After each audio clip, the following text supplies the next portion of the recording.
I absolutely love to collect vintage linens, and I've got quite the stash, so I thought it would be really fun to take some of those vintage linens and turn them into some really fun craft ideas. Let's get started.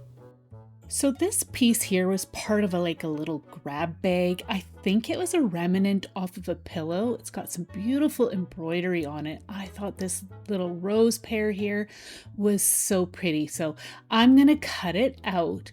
I'm gonna be cutting it so I've got kind of an oval shape as I'm wanting to insert it into a brass piece that I have on hand. So I'm gonna just trim that out. I'm going to be using this brass piece here, but I needed a piece of some chipboard. So I'm using a stamp. It's a water-based stamp.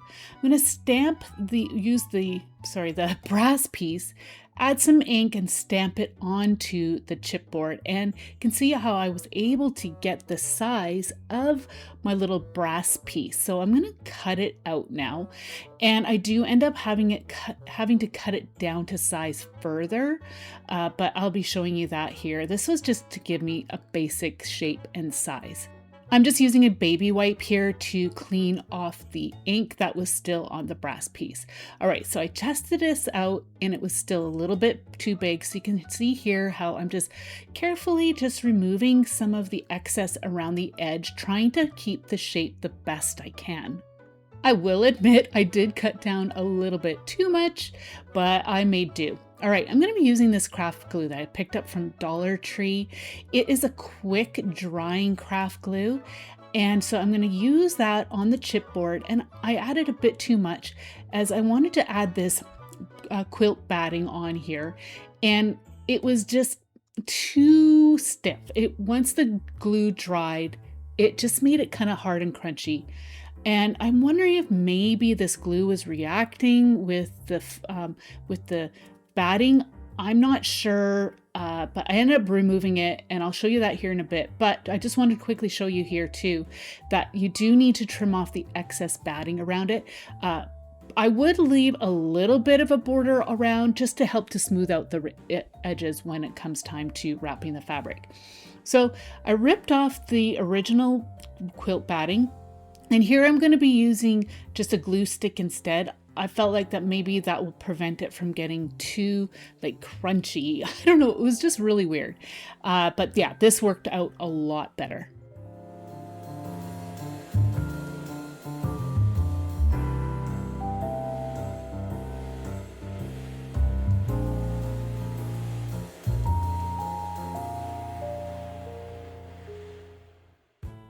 Okay, so I'm happy with that now. Now it's time to add my little embroidered piece here onto the foam and the chipboard.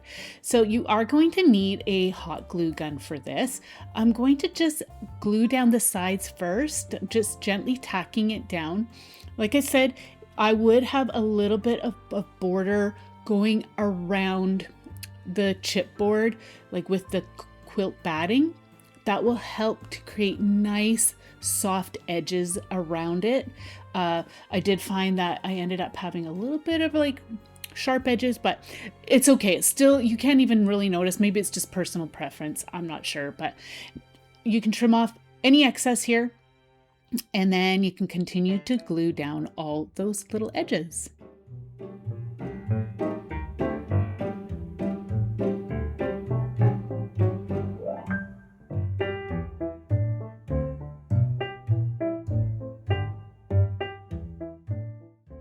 Okay, so now it's time to add this little piece onto our brass piece, and I'm just going to be using hot glue.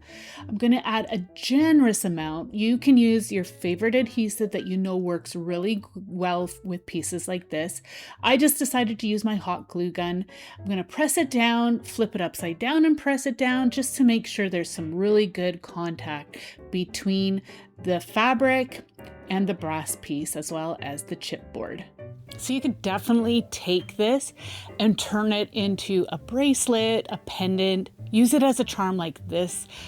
You can attach it to a book, or you could even clip it onto a tote, which I will show you. It's really, really pretty.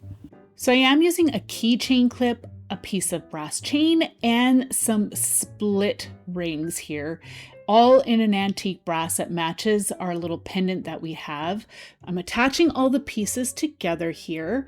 I'm going to use one more split ring hoop here, and I'm going to attach the brass piece onto this loop as well. This is just a package that I received from an online shop.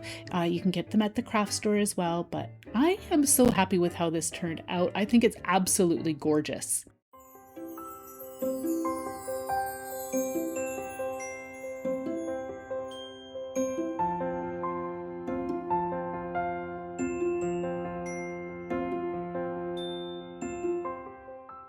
I've been on a real kick for totes lately. I don't know what it is. I thought it would be really fun to transform a tote using some vintage linens, and it turned out absolutely beautiful. So this was a really, really pretty piece. It's got some stitching that looks like bows all over, along with some eyelet lace. I'm going to be attaching this to a tote using some heat bond. Now, I don't know what it is, but I have been struggling attaching heat bond. So you can see I've got my Cricut Easy Press here. That's what I'm using as my iron to attach the heat bond to the fabric. If you do the same, can you please let me know what the settings are that you use for your heat press? I think I might be a little bit too hot. In reality, I should probably do some testing. Anyway, so I cut a piece of heat bond down to size. I'm just showing you here how this table runner fits around this tote that I had on hand really well.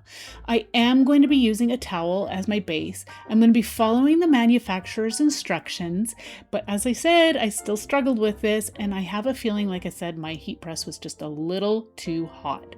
I also had to apply the heat bond in sections, so I will have to cut down another piece, as you see me doing right here, and then I'm going to continue to add the heat bond.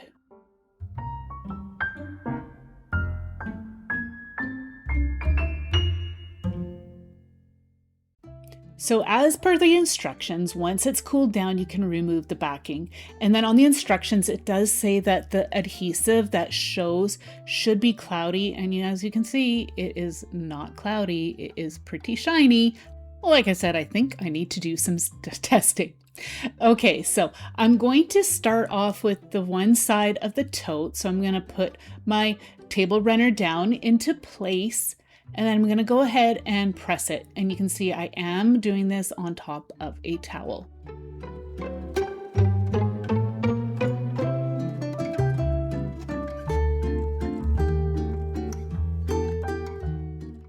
Once you have the one side done, you can flip your tote over, pull up the other flap of the table runner here.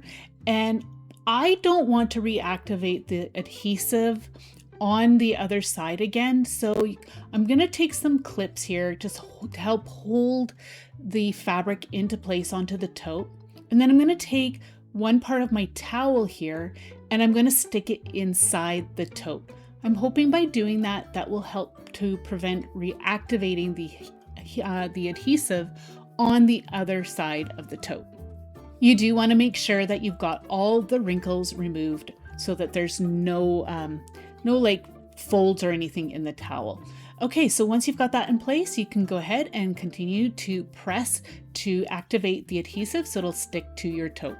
If there's any spot that didn't adhere, you can go in with a glue gun and adhere it just a little bit, or some wet fabric glue. So this piece was badly stained, so I knew I wasn't going to use it the way it is unless I turned it into something like a journal or what have you. So I thought I'm just going to cut out the flowers. I thought they were so pretty, and I thought I'm going to use it on this tote. I think it would just be so pretty. So I'm going to start off by just doing a rough cut, and then once I've got that cut out, now I'm going to go in again and I'm going to be more detailed with my cutting, this time going around the flowers and the leaves, leaving a little bit of a border, but not too much, just to help to define the shape better. Then it will look a little bit more cleaner. If you don't have anything like this, then you could definitely use an applique instead.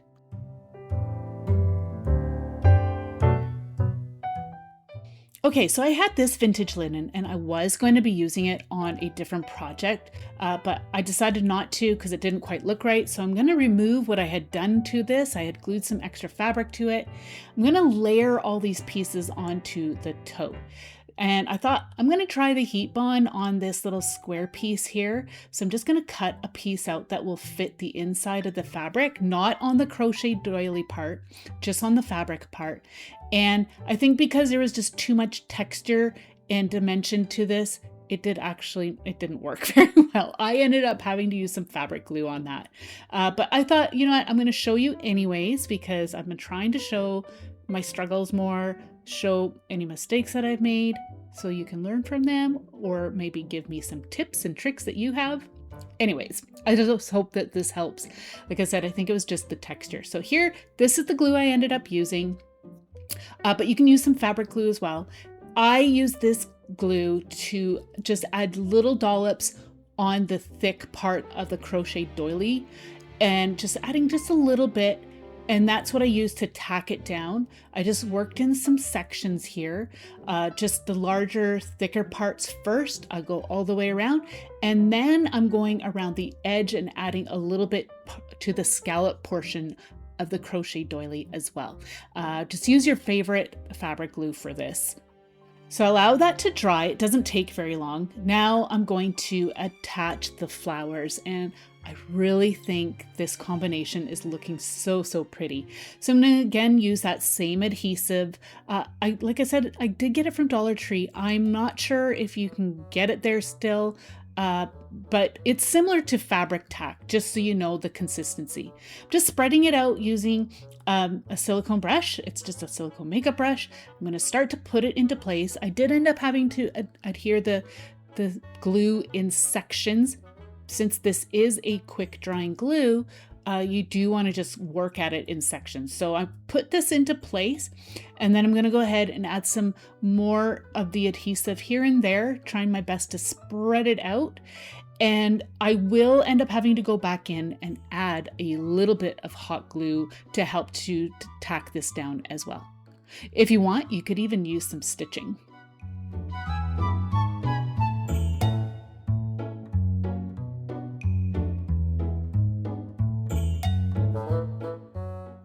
So I noticed that I still had just a few spots that weren't quite stuck down, so I'm just going to go ahead and use my hot glue. And I'm curious, do you use any fabric hot glue? Because if you do, let me know how that works out for you, because I am thinking of trying that out. But anyways, I'm just tacking down a few other spots that were loose, and then it is ready to use. I absolutely love this tote. I think it's absolutely gorgeous.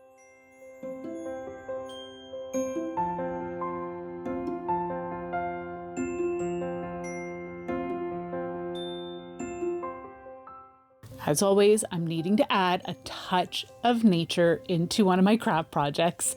So you're going to want to gather up some branches for this one.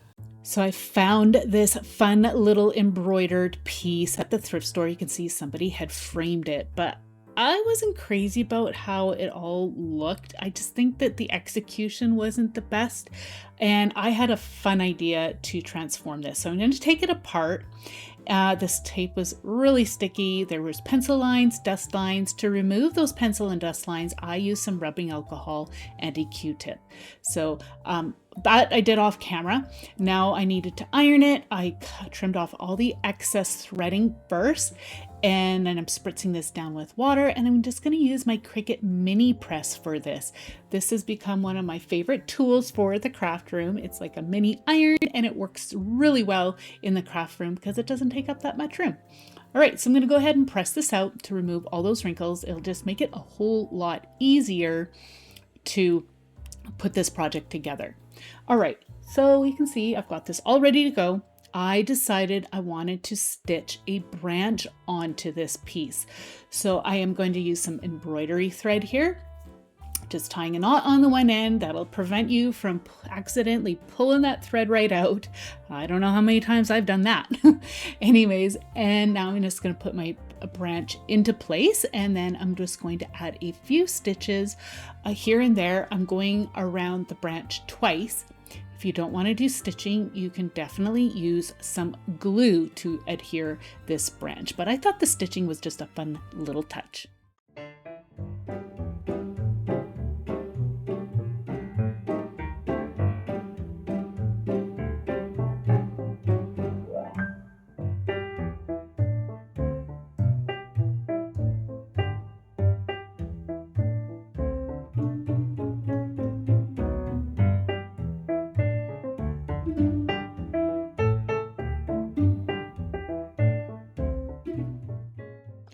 So I have a piece of cardboard here, and I wanted to attach it to the piece to this cardboard. I am going to trim it down, so I am cutting off all that stitching that's around the edge. I also cut off the lettering because will be able to see it when I add my next step. But first I'm going to cut down my cardboard. I just quickly drew a rough line here, and I'm going to cut it down to size. And then I'm just going to double check on the size here. This cardboard isn't overly thick, which is really nice. Again, using this craft glue, the quick setting craft glue, I'm going to generously apply that to my cardboard, use my silicone brush to spread it all out, and then I'm going to place my embroidered piece into place onto this cardboard. The glue sets enough so that it won't completely soak through the fabric. I'm going to put that down and pressing it down in around. You want to really press that embroidered part down to make sure it's got good contact with that glue. And I'm even taking a craft stick and I'm going to press that in around some of the spaces around the embroidered part. Okay, so the glue has set. Now I'm taking some branches to create a frame. And I'm going to just use my pruning shears here to cut them down to size. I'm going to have a longer one for the top and bottom, and I'm going to have shorter ones for the sides.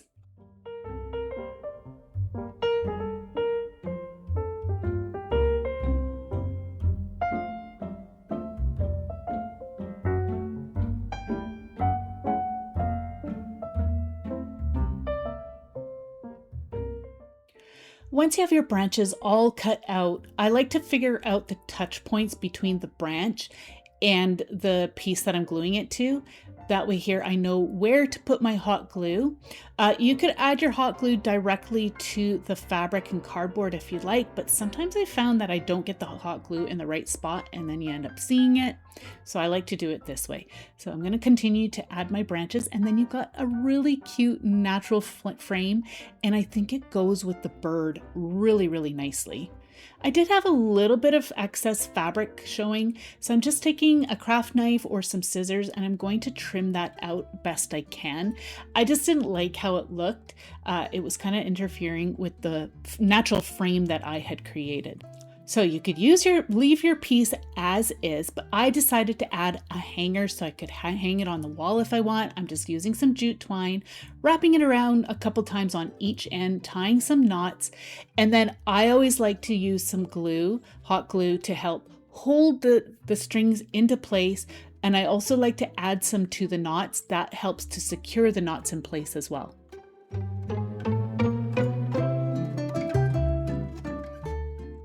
I have to say, I am absolutely loving how this looks. I think the branches really, really add to this embroidered piece.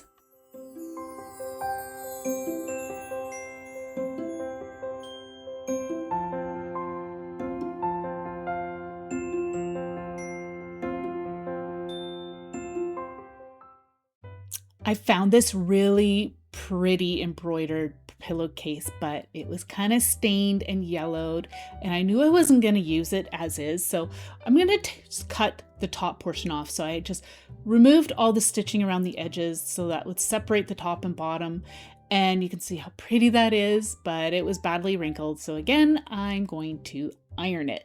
I'm using my mini press again, using some water. I also have the Cricut Cricut Easy Press mat as well. I wanted to attach this to a vintage tart tin, and I'm going to be using it with the back side facing up. it's going to create a frame. I was going to use this particular one, but it ended up being too small, so I'm going to switch it out for a different one, which I'll show you here in a bit. I have a piece of foam core board. I had measured the tin and my embroidered pillowcase bit, and it was the size of this bowl. So I traced around it, and now I'm working on a hard surface. I'm taking my craft knife and I'm going to cut that circle out.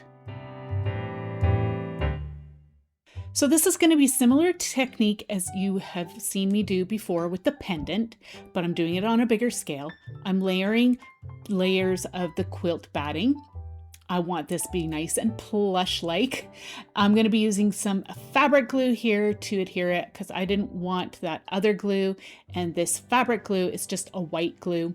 It worked a whole lot better, and I just got this one from my dollar store. So I put that into place, and I'm going to spread it out with my silicone brush again, and then start to layer my quilt batting into place.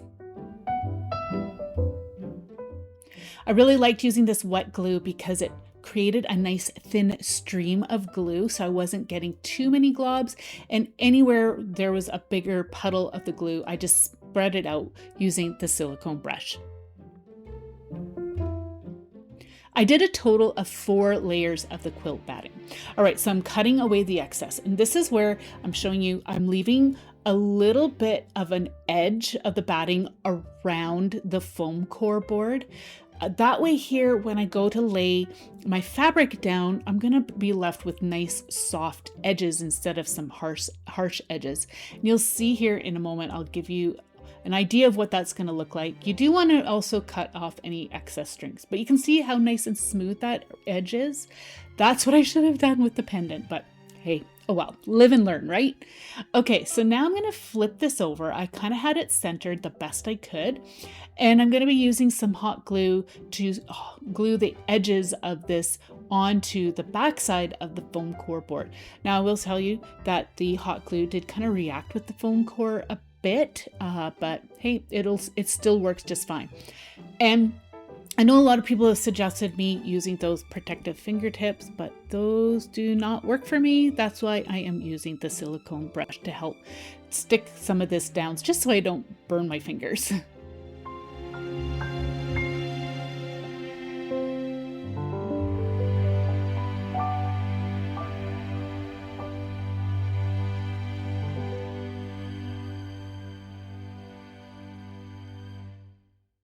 So once you have the 4 points glued down, you can start to glue down the rest of the sides. This just kind of takes a little bit of fiddling. What I was trying to do was remove any of the fold lines that you would see on the front. So you can see here how I removed that one fold line and it looks so much smoother now. So like I said, it just kind of takes a little bit of fiddling around.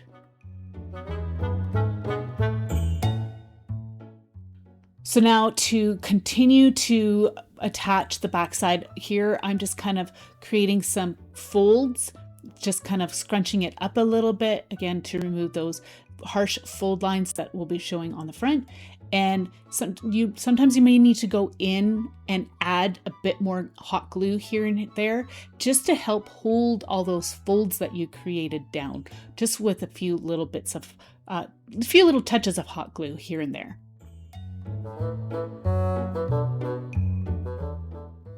Okay, so now I've got the embroidered piece all attached.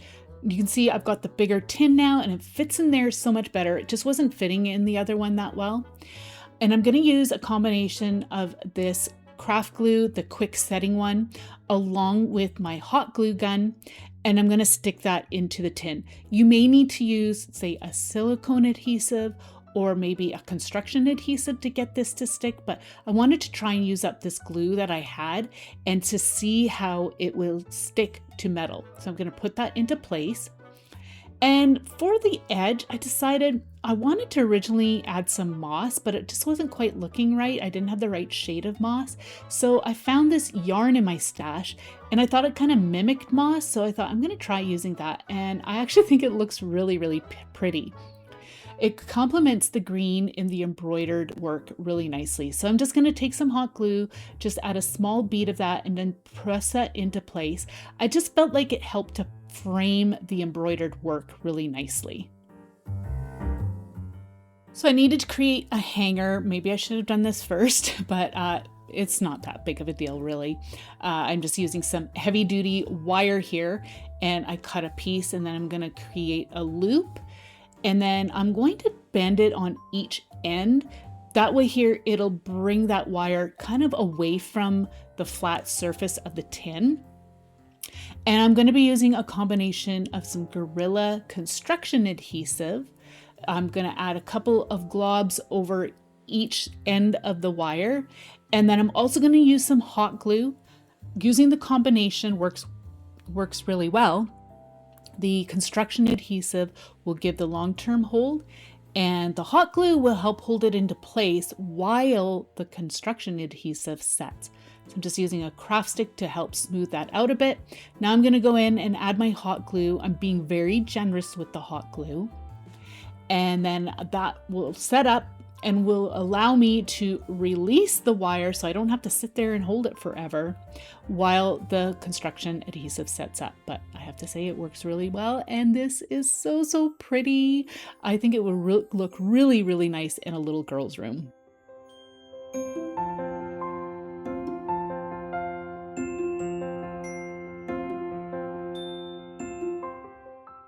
Now I'm going to say it has taken me a long time to get to this place where I feel okay repurposing vintage linens. I figure, you know what, I'm not going to use them. I'm not using them on my table. I'm not using them in any other way. So why not craft with them? And since I started to do that, I'm okay. I feel like I'm celebrating these old crafts that were made and these artistic pieces that were once treasured. Well, I'm just treasuring them in the new way.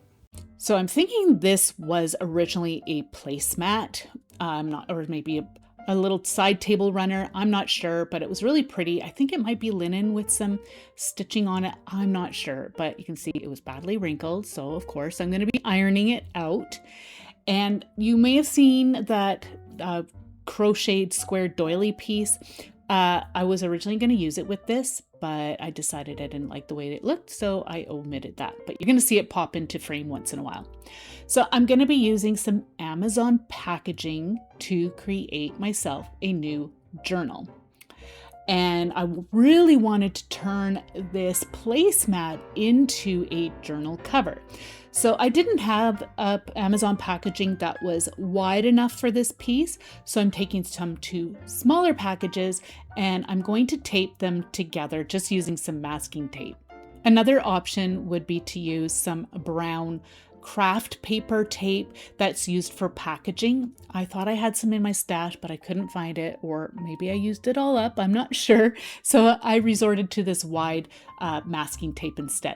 So you want to make sure that you tape the front and the back of your packaging. And I am going to add a few layers of the tape just to make sure that the two pieces stick together really well.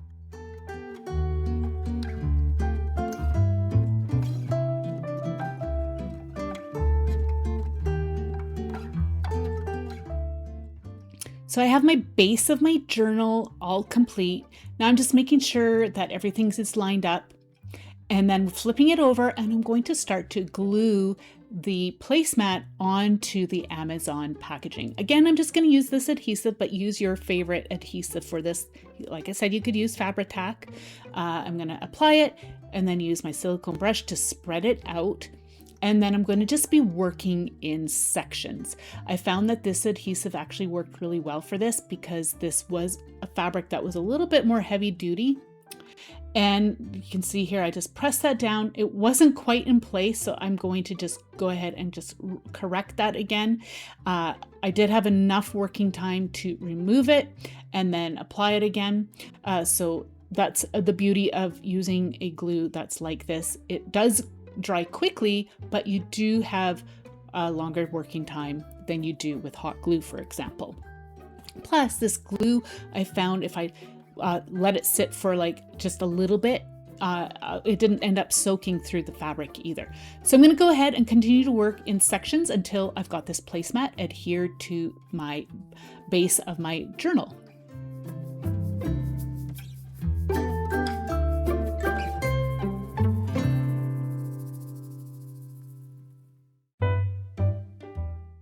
right, so the glue has set. I'm just gonna fold it here, and you can see some of my edges aren't sticking down, but that's okay, I'll fix that later. But I'm just kind of folding the edge, the spine of our journal.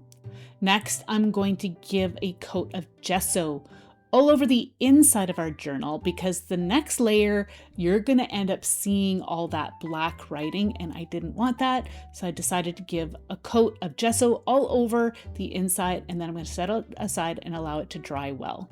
You could have done the same for the front side as well if you felt you needed to do that, but I didn't need to. All right, because you can see here, there was a fold line from my packaging. You could see it through the cover as well as the inside. So I don't recommend that you fold your packaging. Just leave it nice and flat if you're able to. But we're just gonna make do with what we got going on. I've got this pretty fabric. The roses match the green color on the cover. So I decided to use that on the inside of my journal. So I'm just gonna lay it out. I'm gonna cut and then tear the edges to get the size that I need for the inside of my journal cover. You can see I did add some binder clips just to help hold that into place. I just wanted to make sure that my fabric wasn't going to move around too much while I tore the fabric down to size. I decided to create a torn edge just because I like that look, but you could use scissors instead, or maybe even some pinking shears. Again, I'm going to be using the same adhesive as before. I'm going to apply it the same steps as before, where I'm just working in sections, and then I'm going to allow that to dry.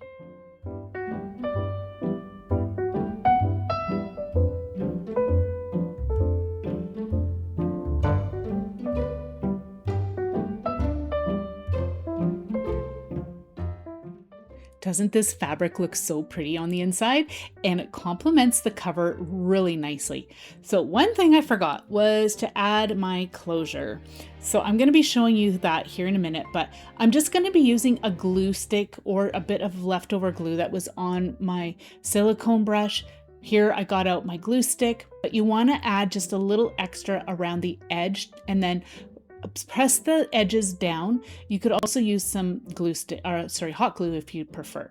All right, so like I said, I forgot to add my closure. So I took a strip of the fabric that's on the inside, I folded it in half, cut it in half, and I'm going to just glue part of the tab on the inner edge of our cover here. You can see how I had a little bit that was loose, so I was able to tuck a little bit of an edge in there. But in reality, you do want to glue it further into your journal, so you want to do that step before you glue your cover on. And I just totally forgot. I was just really excited to get that cover on. All right, so I'm gonna go ahead and glue my strips into place, both the front and the back. And then I'm going to be using my glue stick again to glue down the edges of our fabric around the cover.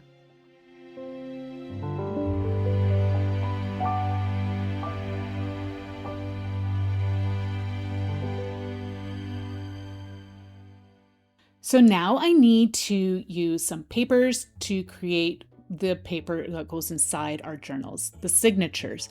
I'm using some tea-dyed papers. I'll have that tutorial link down below for you.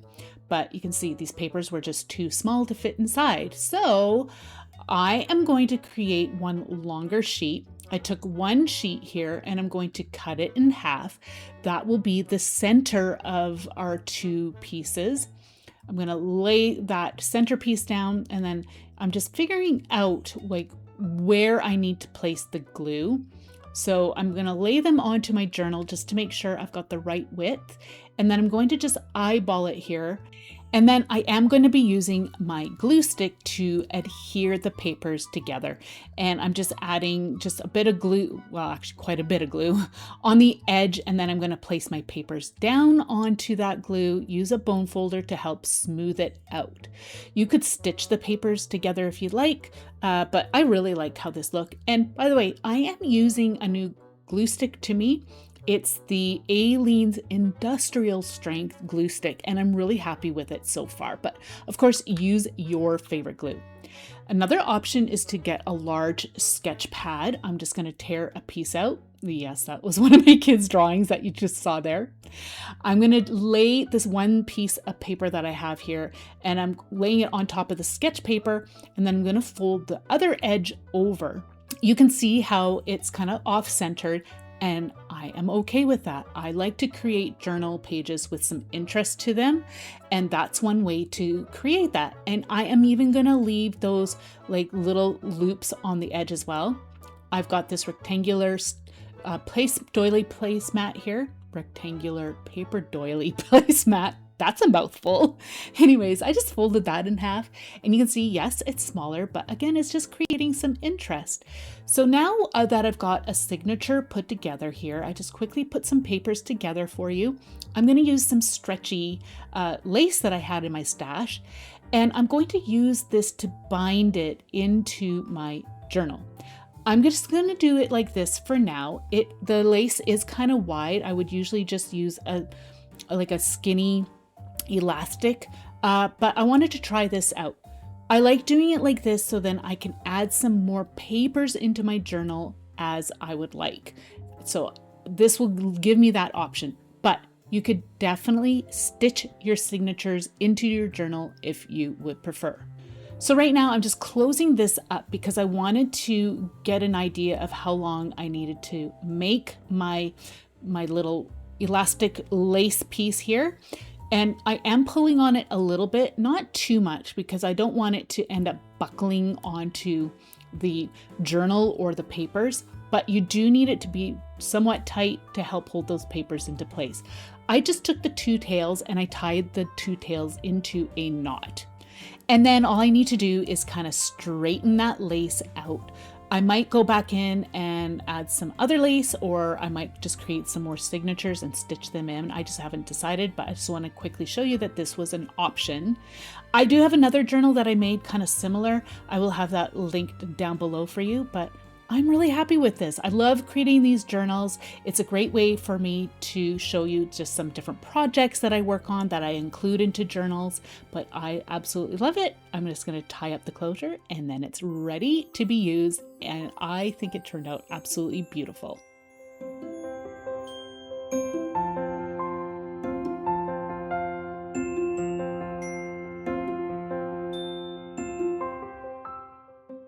If you're looking for some more ways on how you can use your thrifted finds in some fun craft projects, then you'll definitely want to check out this playlist right here. I want to thank you all so very much for joining me today. I had a lot of fun. Let me know your favorite project and we'll see you in the next one. Take care. Bye.